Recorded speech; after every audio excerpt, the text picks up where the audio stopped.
உத்தம தலைவன் நரேந்திர மோடி அவர்களுடைய நல்லாட்சி மூன்றாவது முறையாக 2014 பாரத பிரதமராக முதல் முறையாக நரேந்திர மோடி பொறுப்பெடுத்துக் கொண்டார். அவருடைய நல்லாட்சியிலே நாடு முழுக்க மக்களுக்கு தேவையான அடிப்படை வசதிகள் செய்து கொடுக்கப்பட்டன.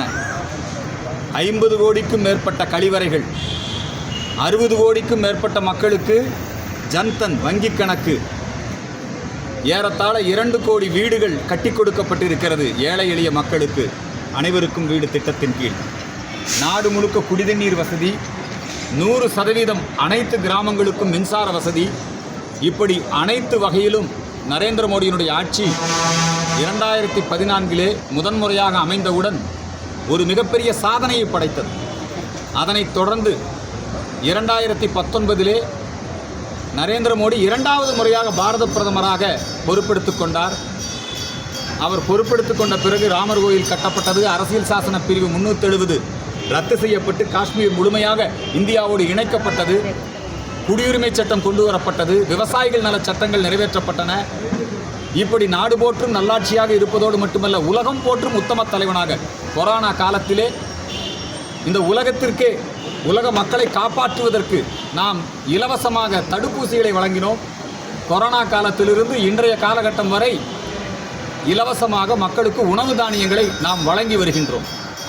இப்படி அனைத்து வகையிலும் சாதனை படைத்திருக்கின்ற நம்முடைய நரேந்திர மோடி அரசாங்கம் 2வது முறையாகவும் ஒரு நல்லாட்சியை கொடுத்து புதிய நாடாளுமன்ற கட்டிடத்தை கட்டி அங்கே நம்முடைய தமிழர்களுக்கு பெருமை சேர்க்கக்கூடிய செங்கோலை கொண்டு போய் அங்கே வைத்து நீதிநெறி வழுவாமல் நல்லாட்சியின் அடையாளமான செங்கோல் அங்கே நிலை பெற்றிருக்கிறது. இப்பொழுது மீண்டும் மோடி வேண்டும் மோடி என்று 2024 நம்முடைய பாரத பிரதமர் நரேந்திர மோடி, தேசிய ஜனநாயக கூட்டணி இவைகளெல்லாம் சேர்ந்து அறுதி பெரும்பான்மை பெற்று ஆட்சி அமைப்பதற்கு தேவையானதை விட அதிகமான எண்ணிக்கையிலே நம்மகிட்ட நாடாளுமன்ற உறுப்பினர்கள் இருக்கின்றார். பாரதிய ஜனதா கட்சி ஒரு தனிப்பெருங்கட்சியாக 240 இடங்கள், இந்த ஒட்டுமொத்த இண்டி கூட்டணியுமே 234 இடம் தான்.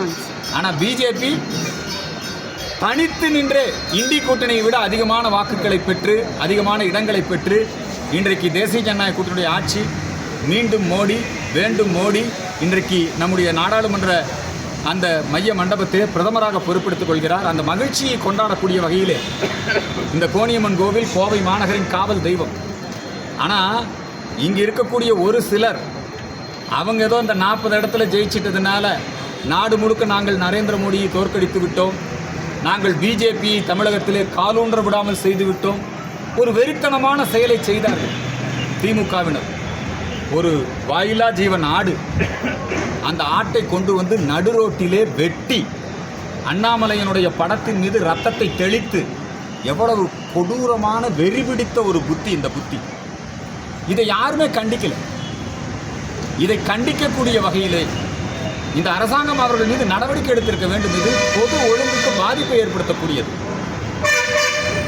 இந்த கோவையிலே 4.5 லட்சம் வாக்காளர்கள் பாரதிய ஜனதா கட்சிக்கு ஆதரவு தெரிவித்திருக்கிறார்கள். தமிழகத்திலே 12% வாக்குகளை இன்றைக்கு பாரதிய ஜனதா கட்சி பெற்றிருக்கிறது. காலூன்ற முடியாது, வேறொன்ற முடியாது, இப்படியெல்லாம் சொல்லிட்டு இருந்தாங்க. இன்றைக்கு வலிமையாக இன்றைக்கு பிஜேபி காலூன்றி இருக்கிறது. வரக்கூடிய 2026 தேர்தலிலே நிச்சயமாக பிஜேபியினுடைய ஆட்சி அல்லது பிஜேபி கூட்டணி ஆட்சி தான் தமிழகத்திலே வரப்போகிறது.